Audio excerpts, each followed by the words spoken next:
it's Shel C from PaperOcotilloStudio, and today I'm sharing with you the speed up version of the Art Joy of Sharing live stream show from Thursday, the 29th of July. We were talking today about art components and looking ahead. And I took that to mean looking ahead to the things coming up in the next month. And for Art Joy of Sharing, we are doing Abstract August. And so I could make art components for that and get prepared and get ready. But I decided what I would do instead was to make some cards because I do have something coming up in the next month that I need a lot of cards for. And so I decided to do that today on the live stream show. So I grabbed a bunch of art components, which to me means things that are half done or things that are around that I might use. And I have this big stack of, um, a quarter of a cardstock type situation where there's been a technique or an experiment or something on it. And I have stacks of these. And I also have stacks of cardstock that's been cut to make cards, just like whole bins of it. I have bins of die cuts. I have bins of stickers. I have all kinds of stuff. And then this morning when I was working in my studio, I cut up this piece of packaging that was from the 12 by 12 gel plate that I have. I needed to remove the paper out of there. And I thought there was some some cute things on there. And so I just tore it up to use some of those. So this first card, I already had this gel printed stenciled background that was mounted onto a black piece of cardstock already. I don't know when I did that, but I grabbed one of the Arteza watercolor cards, which is a little bit larger, and I mounted that on there. And then I used a couple of the pieces from that packaging that I had torn up this morning and glued those down. That's the swirly thing and the dotty thing. And it's just packaging. Packaging for art products and craft products often has beautiful pattern and color to it, and you can use it in your art. There's you bought it, right? You own it, so there's no reason not to use it. So I glued those on in kind of a one horizontal, one vertical, and then I thought I needed something vertical to go on the left hand side, so I found this little die cut um, flowery thing, glued that on, glued on a piece of tissue paper which had uh, a butterfly stamped on it, and I used some fluid matte gel medium to glue that down so that the tissue paper just blends into the background. Then I colored it. I put a little bit of bling on it with a silver paint pen. It stamped the word thanks, and I was done with that card. So this type of activity is something that you can do if you just don't know what you want to do. You're tired, you're burnt out, your mojo is lost. This is something you can do. Just collect stuff from around your studio, whatever you might have, little pieces of paper. Make an art journal page by sticking things in it, or a card, or an altered tag, or an ATC. We all have these things that we're calling art components around, whether it's an experiment, some paper that you've scraped excess paint on, torn piece of packaging, um, something from someone else's envelope or card that they sent you. I often will save things like postage stamps, or if someone sends me something in the mail and it has stamping or coloring on it, I will often save that portion of it that I think I might use in the future. And I put them in a little plastic bin, and there they are. So I have been sorting my studio and trying to make sense of it for the last couple months. Well, I did it before I left, and then I was gone for a month, and then now I've still been slowly working on it, just trying to get things organized so that I can go in there and find something when I need it. And so I have a lot of plastic bins of things that have been sorted that I can use in this type of activity anytime. If I'm feeling stressed, if I'm feeling, like I just need to do something about it, maybe I don't want to commit to some big thing, I can do this activity. And that's kind of what I was talking about today. Just having art components around that you can glue and color and stick to things and, whatever. So this one, the background was an experimental piece that had some different paint on it and then a piece of plastic wrap stuck to it and allowing it to dry with that plastic wrap on it. And then when you pull it away, you have this kind of textured marbly looking thing, which is pretty cool. And then the thing that I put on the top is from a card that Peg sent me. She sent me some Happy Mail recently with some uh, stencils and things that she had extras. And I cut that little piece out. It wasn't colored. I figured I could color it and put it on a card. You can always recycle the cards that people send you. I often will just send a handmade card and I'll just put a piece of paper inside instead of writing on the card. And I'll write on the paper and then they can just take the paper out, throw it away, and use the card again. And when we spend time making cards, maybe we don't want to see them bend immediately. So I decided to color this with Neocolor 2 water soluble crayons. So I just took the colors I wanted and scribbled them onto this palette paper that I have sitting next to me on my desk. And I'm picking up that color with a watercolor brush. This brush has water in the tank of it inside the handle that comes out over the brush. Handy thing to use for card making anytime because you can always watercolor with it with your water soluble pens, crayons, anything that you can do this. I do think I want to go back on this one. You'll see it's a little bit light because watercolor often dries lighter, and I might put another layer of color. I probably will put another layer of color on this with either some more watercolor or else colored pencils. I might use some colored pencils on it because I think it's a little bit pale. Of course, the whole card is pale. Also, I put a piece of that packaging on there too, those 3 dots. And then I had something else that had this swirly print on it that I put across the bottom for something for the desk to sit on. I did figure out that this wasn't permanent ink and it started to act kind of weird on the face. So I went back in with a pen and fixed it up because it was smearing a little bit or running a little bit. So I had to fix it up. Then I just stamped the word thank you on there and I was done with the second card. You can see it's just too pale. I need to go in and brighten it up a little bit. And I will do that later sometime. I don't know when. Before I send it. So then I had these other 2 pieces that were in my stack that I thought kind of went together. Purpley, magenta, and blue pieces. And I decided to use them together.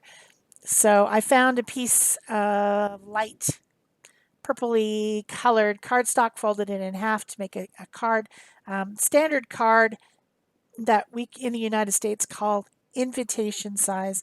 We call it an A2. I know that in Europe your sizes are different than ours, and an A2 would not be this size. This is 5.5 by 4.25, but we can buy invitation envelopes in a pack of 50, 25, 100, whatever at the office store, and this card will fit inside of it. So this happens to be a half a sheet of regular cardstock folded in half. So a sheet of cardstock is 8.5 inches by 11 inches, and when you cut it in half, then you can fold it in half and you'll get 4.25 by 5.5, which is invitation sized envelope. So that's what I have here. I put the one piece down in the background. I tore a piece of the other little brighter color one and put it across. And then this is another one of those stamped images on a piece of tissue paper, stamped with permanent ink. And when you put it down with the fluid, matte medium, or gloss medium if you wanted to, as long as it's fluid, it pretty much disappears into the background. So I did that with this fern stamp. And then I've got a stamp that says thank you very much. And I'm putting that one on there on a piece of white cardstock that's just, it's a trimming. When you trim something down with your big cutter, you might end up with a little strip that's a half inch or an inch or whatever left over. Those are great for doing your sentiments on cards. Then I just added a little bit of purple crayon to this and blended it out. And then the last thing I did on this one was to add some Stickles glitter glue. I think it's nice to have a little bit of bling sometimes. And that diamond dust type prismatic glitter glue is perfect for anything because no matter what you put it on, it picks up the color of what it is and it matches. So it matches everything. You don't have to have a color of glitter glue for every single color that you have. I have a gold and a silver and then this one, and those are the ones I use the most. So there's that card done. What is that, number 3? Number 4? Number 3. Okay. Then next, I was going through the stack that I had grabbed this morning and kind of putting things together with that packaging that I had torn up. I wanted to use it all up. The gel press packaging. The pieces I tore out, I wanted to use up. So I was matching them up with other things that I had, and then trying to grab some cardstock that would be the right color to go with it out of this bin of random cardstock. I have a lot of it. just we just tend to collect stuff, things hang around, and over 10 or 15 years of collecting stuff, you end up with a lot of stuff. So that's how this goes. And I didn't end up finishing I did actually end up finishing the last 2 of these that didn't get finished on camera. I did do them after the show was over just to get them off my desk and to have 2 more cards that I can use for my upcoming things. So this one has a marbling technique on it, which is pretty cool, where you have a bin of water, like a flat tub of water, and you put actually, I don't know. This one might be a shaving cream one. That's also something you can do. But there is like some oil type paint that you drip on, and then you swirl with a stick, and you lay the paper down face down and then pick it up, and you end up with a marbled effect. You can also do the same thing by taking like a jelly roll pan and filling it up with inexpensive shaving cream, and then dripping ink into that and swirling it, putting the paper down, picking it up, and you end up with a marbled effect. But this one is one of those. So I think someone sent me this. I'm pretty sure someone sent me this piece, several of them that they marbled. So I don't actually know exactly how they did it. It could be with paint, could be with ink. I'm not sure.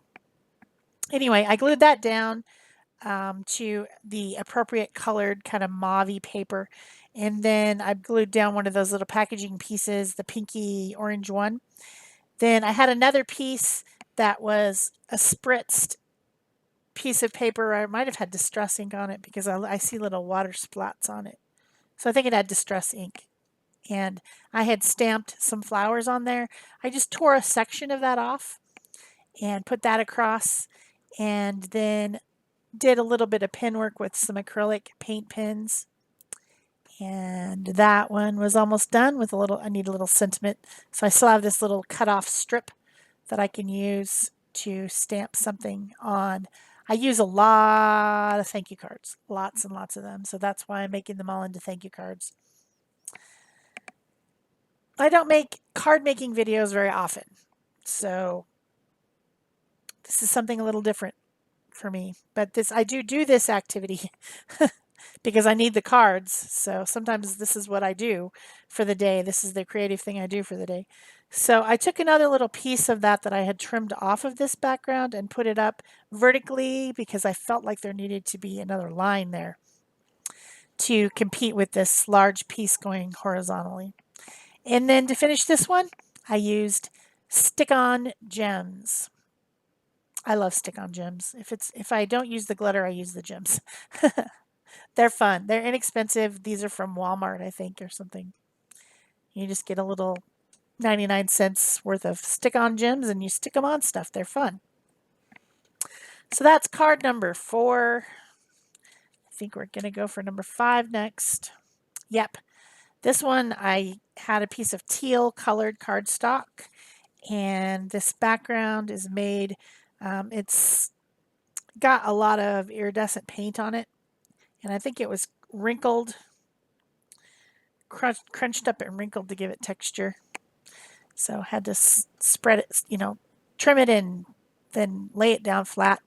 And then there's, like, once again, another piece of that gel press packaging that had a gel print on it made with leaves. Just a small little image of it. Put that down, and it wanted to slide around. So the paper, the paint that was on here was slippery. And there's iridescent paint, so it was slick, and it kept wanting to move. And then I got out something from my bin that's tissue paper. It was like a vine shape on tissue paper stamped. I put that on with some fluid matte medium. I tore it. Sometimes your brush will tear if you're not really careful. I was trying to just quickly go over everything with that matte medium, and I clipped to the edge of it and tore the tissue paper. Tissue paper is very fragile and thin and temperamental, but it's fun to trade stamped images with your friends and get the stamps that they have on tissue paper, and then you send them the stamps that you have on tissue paper. And that's probably how I got this piece, was in a swap of some sort with stamped images, because we can't all own every single stamp in the world. It's just not possible. And so it's fun to get, interesting ones from other people. So I fixed the part that I tore. I just drew it back in with a black pen, and then I colored it in with a white acrylic pen. And I thought I needed something over on that circle piece. So I had this little owl stamp, and I could not find my acrylic blocks. I've put them somewhere safe, which is so safe that I can't find it right now. Especially not when I'm trying to do a live show. So I just used the top of a ink pad and stuck my silicone stamp on there, pressed it down with some archival ink, and then I'm going to draw a little line for this owl to stand on, because he can't just float. He probably could if his wings were spread, but they're not, so he needs something to stand on. So I put some little lines across, and then I got out my Posca pens and I colored them in with colors that match with the background. I hope you guys have enjoyed this video. Something very different, but some people really like card baking, so I hope you enjoyed it. If you did, please remember to give me a thumbs up. Leave me a comment or question below. Subscribe if you haven't already. Please subscribe. We're like 9 people to 20,000 subscribers, or 10 or something. I don't know. Please subscribe if you haven't. And of course, you can turn on your notification bells. If you are subscribed, that helps as well. So I'm using some pretty pastel-y colors on my owl, because that's what's in the background. And I did use one bright pink, and I did use one bright yellow, and those end up coming in to play here in a minute. I go to stamp my sentiment on this little strip so I can glue it on there, and I tear it, and then I dip it in the edges to get like a little bit of black edges, and I go to put some tape on the back, and I stick it right into those puddles of pink and yellow that are on my desk. Those are still wet because that's where I was priming the Posca pins. And you know what? I went with it. I wasn't going to do it again.